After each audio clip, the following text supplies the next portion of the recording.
Allahumma shalli ala Muhammad wa ala alihi washabihi ajmain. Yang sama-sama kita hormati Bapak Kiai Haji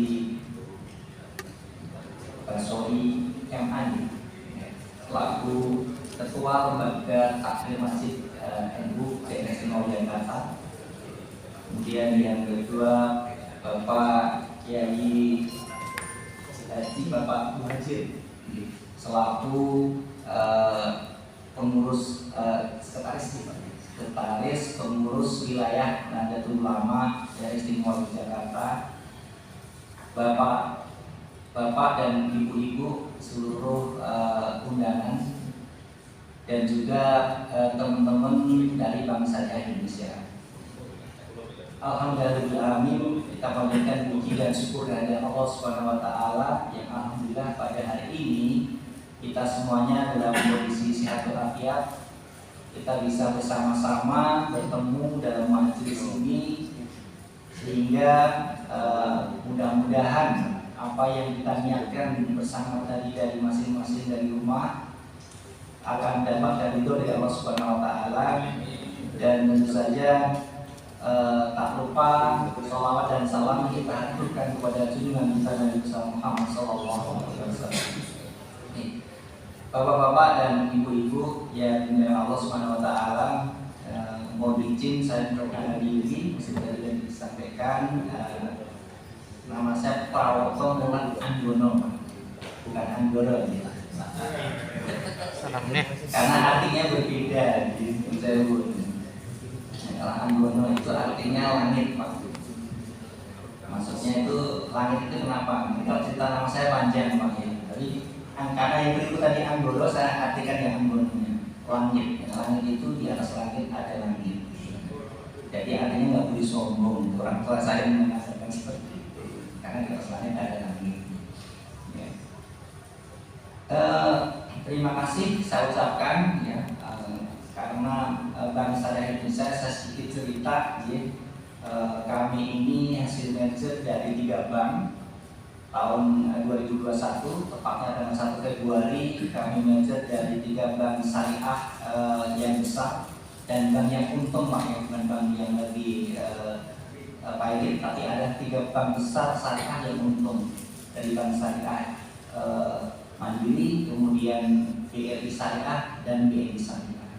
Dan alhamdulillah satu-satunya bank yang diresmikan oleh Bapak Presiden di Istana Negara. Jadi Pak Jokowi meresmikan di Istana Negara. Ini luar biasa. Dan tentu saja harapan dari pemerintah ya tentu saja punya harapan yang besar, punya ekspektasi yang tinggi terhadap bangsa Indonesia. Khususnya adalah terkait dengan UMKM dan masyarakat. Artinya apa? Ekspektasi dari pemerintah ataupun stakeholder yang lain inilah yang kemudian meskipun kami baru berusia belum ada 2 tahun, mungkin kalau bayi lahir itu 2 tahun itu kan baru bisa jalan, baru bicara, ya lagi senang-senangnya, Pak. Tapi kami bukan hanya dituntut untuk cuma berjalan, kami harus lari. Kenapa? Karena memang ekspektasi dari stakeholder cukup tinggi. Kalau kita bicara aset, alhamdulillah Pak, pada saat awal merger kita sekitar 240 triliun ya. Per bulan Agustus kami ini sudah di atas 270 triliun. Ya, alhamdulillah peningkatan yang cukup signifikan. Memang PR kita di bank syariah, perbankan syariah ya, bahwa market share bank syariah itu masih sangat kecil. Kenapa? Karena kalau dulu sebelum kita merger itu mungkin market share kita itu sekitar di bawah 5%. Alhamdulillah di bulan Februari yang lalu ini sudah 6,65%. Dan per Agustus sesuai dengan laporan di OJK, market share kita sudah menjadi 7,03%. Ya, alhamdulillah. Jadi selalu ada kenaikan dari tahun ke tahunnya. Meskipun juga itu didukung juga kemarin dengan kebijakan pohon di Aceh. Ya. Jadi 7,03% ini masih kecil dibandingkan sisanya yang masih ke konvensional. Artinya apa? Ini PR buat kita semuanya, khususnya kita yang Muslim, meskipun bangsa itu bukan bangsa Islam, tetapi tentu saja karena kalau nggak kita ini siapa lagi yang untuk memperbesar di bank syariah, khususnya bangsa Indonesia. Kalau perbankan syariah kita mungkin ada 13 bank umum bank umum syariah ada 13 Kemudian ada ratusan bank unit usaha syariah dan juga mungkin BPS syariah. Digabungannya masih 7,03%, Pak. Jadi masih kecil sekali. Jadi kami berharap dengan sinergi dengan Bapak Ibu yang mungkin tergabung dalam lembaga takmir Masjid NU ini, nanti kita sama-sama bersama supaya memperbesar ekonomi syariah. Kenapa? Alhamdulillah saya juga takmir masjid, Pak. Karena kebetulan takmir masjid di perumahan itu berbeda, Pak. Karena takmir masjid di perumahan, jadi kan masjidnya kecil di perumahan. Kebetulan saya tinggal di Solo dan jadi pulangnya seminggu sekali aja itu kalau pas nggak ada event kalau ada event kan seperti ini ya Sabtu nggak pulang kan gitu, itu besok Ahad mungkin atau nanti setelah acara baru bisa pulang. Punya PR yang sama, kita punya PR yang sama. Bagaimana kita bisa memakmurkan masjid, bukan hanya orang datang ke masjid. Meskipun PR kami di masjid kami untuk orang datang ke masjid saja juga tidak mudah. Apalagi Bapak Ibu yang mungkin masjidnya adalah di kampung, ini pasti akan lebih banyak. Oleh karena itu harapan kami nanti kami apa sih yang bisa diberikan manfaatnya dari BSI, itu kan yang paling penting. Kenapa? Karena cuma kita bikin ada acara kegiatan kita support selesai, nanti asas kemanfaatannya kurang maksimal. Artinya perlu ada follow up tindak lanjut dari kegiatan-kegiatan yang kita adakan, termasuk yang hari ini. Mohon izin Pak, besok ini nanti ada follow up dari kegiatan-kegiatan yang kita lakukan. Salah satunya yang nanti akan kita sampaikan barangkali adalah kalau di dalam tema ini adalah sosialisasi bangsa Indonesia. Ya, nanti mungkin ada beberapa produk yang relevan untuk kita sinergikan dengan lembaga takmir masjid. Salah satunya yang akan disampaikan adalah tentang QRIS. Jadi infak terbaik jamaah bisa melalui scan barcode kan. Kemudian juga bisa juga kalau tadi diskusi di luar ruangan ini dengan Pak Kiai terkait dengan ya kalau bank konvensional kan dekat-dekat rumah gitu kan. Kalau BSI ini cabangnya masih kurang gitu kan. Boleh dibilang seperti itu. Tetapi kita ada yang namanya BSI Agen ya, atau BSI Smart yang di situ nanti Bapak Ibu di takmir masjid ini bisa berfungsi juga sebagai agennya BSI, bisa buka tabungan di situ, bisa bayar listrik di situ, bisa beli pulsa di situ, ya. Sehingga masjid ini bukan hanya sekedar untuk kita melakukan ibadah maghrib aja, sholat, ya, pengajian, tapi mungkin kegiatan ekonomi juga ada di situ. Apalagi sempat diskusikan dengan Pak Amin dan terkait dengan gerobak barokah, ini luar biasa. Itu akan ada UMKM masjid, sehingga nanti yang kita lakukan aja yang ada di depan mata kita dulu. Kita mungkin ya kalau kita mau rujuk referensi masjid Selindo ini mau tidak mau kita harus akui Joko Karyan nih Bapak Ibu. Tetapi coba kita mulai dari yang kecil dulu, yang ada di depan kita. Apa yang harus kita lakukan? Nah, itu yang barangkali nanti juga alhamdulillah BSI di Jogja ini betul-betul istimewa Pak. Kenapa? Karena di area Jogja ini kami juga punya UMKM Center Pak.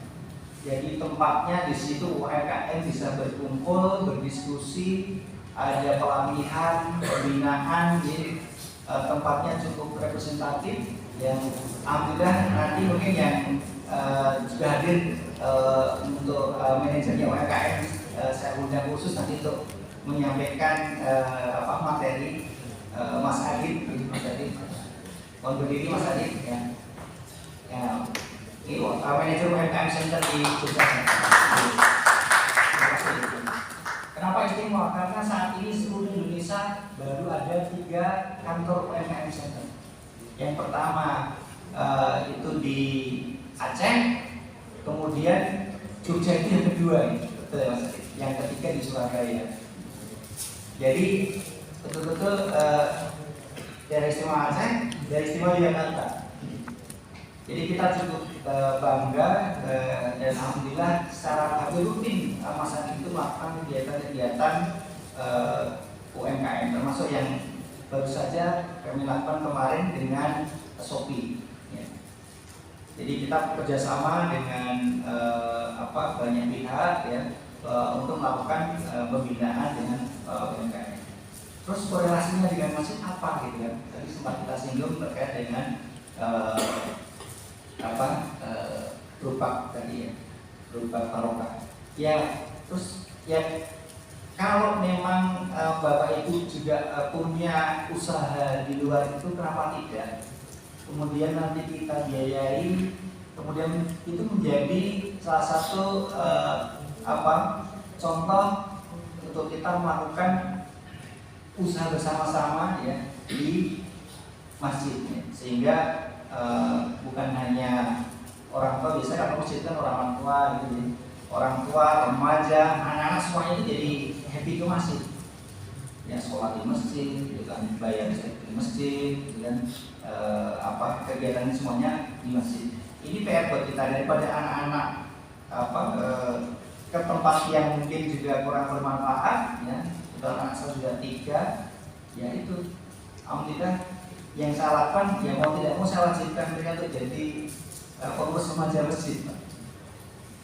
Sehingga menjadi kebiasaan bagi anak-anak yang nanti akan menjadi para pengganti kita semuanya. Mudah-mudahan dari bangsa Indonesia nanti kita bisa memberikan banyak manfaat ya, terkait dengan produk-produk yang akan kami sampaikan. Dan tentu saja harapan besar kami bisa disupport sampai dengan nanti mengumpulkan para jamaah untuk mendiskusikan terkait dengan konsep perbankan syariah. Karena mohon maaf masih banyak yang belum clear terkait dengan perbedaan bank syariah dengan bank konvensional. Masih banyak menganggap sama aja, sami mawon gitu. Ya kalau saya sampaikan mungkin perbedaannya yang sederhana saja. Contoh yang sederhana adalah bahwa kami ini bank syariah ini, kalau kita bank bayar zakat itu jadi bank syariah ini. Kalau bayar pajak pasti semua bank bayar pajak. Tetapi kalau bayar zakat konten tidak ada, Pak. Tapi alhamdulillah tahun kemarin ini kami adalah lembaga syariah yang memberikan zakat terbesar 104 miliar. Ini luar biasa. Jadi harapan kami di tahun ini kita bisa tercapai 150 miliar zakatnya, Pak. Dari zakat saja. Tentu saja kalau kita bicarakan kembalinya adalah nanti ke umat. Jadi Bapak Ibu, kalau panjenengan berbank di Bank Syariah Indonesia, bukan hanya mendapatkan manfaat secara secara ekonomi ataupun dunia saja, insya Allah dunia wal akhirah. Kenapa? Saat ini juga kami sedang membangun masjid di Bakauheni. Dari mana uangnya? Ya, dari keuntungan dan dari infak sedekah para nasabah Bank Syariah Indonesia. Itulah Bapak Ibu, monggo nanti kita bisa diskusikan bersama apa-apa yang sekiranya bisa kita sinergikan, khususnya adalah dengan lembaga takdir masjid NU di. Dan alhamdulillah kami di Gunung Kidul ada kantornya. Kemudian kemudian di Kulon Progo juga ada kantor cabangnya, Bantul, Sleman, lengkap. Insya Allah nanti sama-sama kita akan untuk saling sinergi terkait dengan kegiatan-kegiatan yang bisa kita support di masing-masing masjid.